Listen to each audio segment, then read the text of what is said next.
This film is about the design of a new clinical commissioning group for City and Hackney. It has been produced by a design group drawn from both Ellick and Clear. Its purpose is to engage you and your practice colleagues in exploring how commissioning will work in future. So why should clinicians establish a new CCG now? I think the reason we need to go ahead and form a new clinical commissioning group is to preserve what we think is working well in City and Hackney, to make sure that we do have some power and control over commissioning. We as a clinicians will be in charge of the services, and we can shape up the way we want. We always have complained that no one listens to us. Now this is our opportunity to make a difference. We are facing harder and harder financial times, so I think it is bolden on us to make sure that the services are effective and of the best possible quality. As a priority, we would like to see improve in quality of services, increase a number of services provided in the community, so we reduce our activity at the secondary care level, and whatever investment we do, we have to see if we get a value for money. The design focuses on commissioning work at 3 different levels: at practice level, at the level of consortia or groups of practices, and at the board and executive level. A particular issue is the role of the consortia. The key job of the consortia will be to engage in a clinical pathways, education, looking at the data, auditing them, peer reviewing each other in the consortia. At the same time also helping and supporting the consortia members in QOF targets, which we have seen in prescribing and referral audits. So at the consortia meeting, I think any issues around the big commissioning issues of the time, how we run our maternity services, how we run our children's services, what's happening with urgent care, all those sorts of really chunky clinical issues do need discussing, as well as the sort of internal business of the consortia, how we might run our commissioning expectations of practices through some sort of layers. And I hope that consortia will have some sort of budget and that they will have some autonomy in how commissionings run with their group of practices. The tricky issues for the design group have been trying to think about what the best size of consortia are.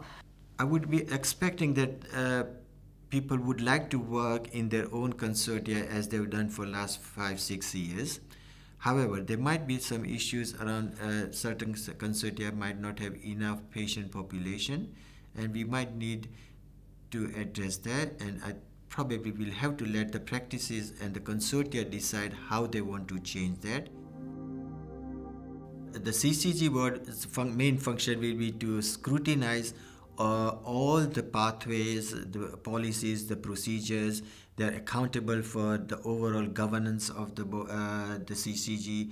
I think the main issue is what happens at operational level and what happens at board level.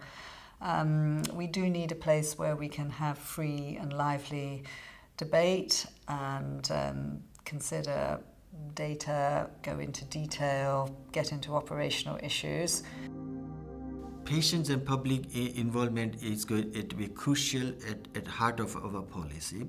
Now, we would expect that we would have an expert patient group at the practice levels, and from that we would have a pool of expert or leads from the patient group who can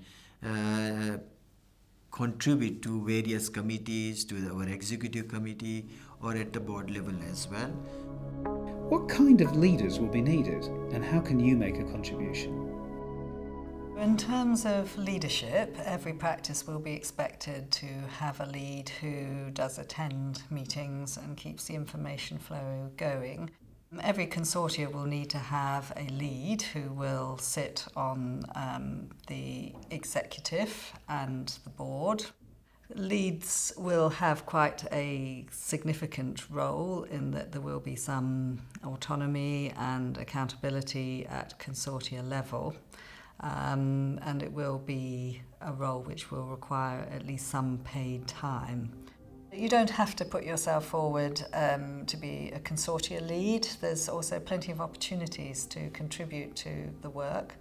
They can do work as the clinical pathways working groups. There might be working groups for health promotion, prevention. There might be some work in public health. We'll always need new talents to come in, and those who feel they are interested but they haven't got knowledge and skills, we have got ways to address that. We have ways to train them. We have ways to mentor them. The success of the practice lies more on other management staff, the practice managers, the practice nurses, and I think we have to create a way where we tap into their expertise, their knowledge, their contribution at all levels. So what does the design group need from you? In terms of feedback, please do contribute. You will have the opportunity to feedback by questionnaire. Please do try and come to the meeting so you can hear what other people say and form your own views. We must get the consortia right, so it's really, really important that everybody does discuss the options for forming consortia and feels comfortable with the decisions that are made. Please do also contribute to the questions about what the relative roles of the operational and corporate level should be. At personal level, I'm excited about the CCG. We are working for a new organization, and we have to put our history at the back and make a fresh start to improve the services for our patient. So above all, what we're really asking everyone to do is make sure they're informed of the issues and really seize this opportunity to be involved and make sure we have the right design of this new CCG. So please get involved. Give us your feedback by using the brief questionnaire at this web address. Thank you for watching.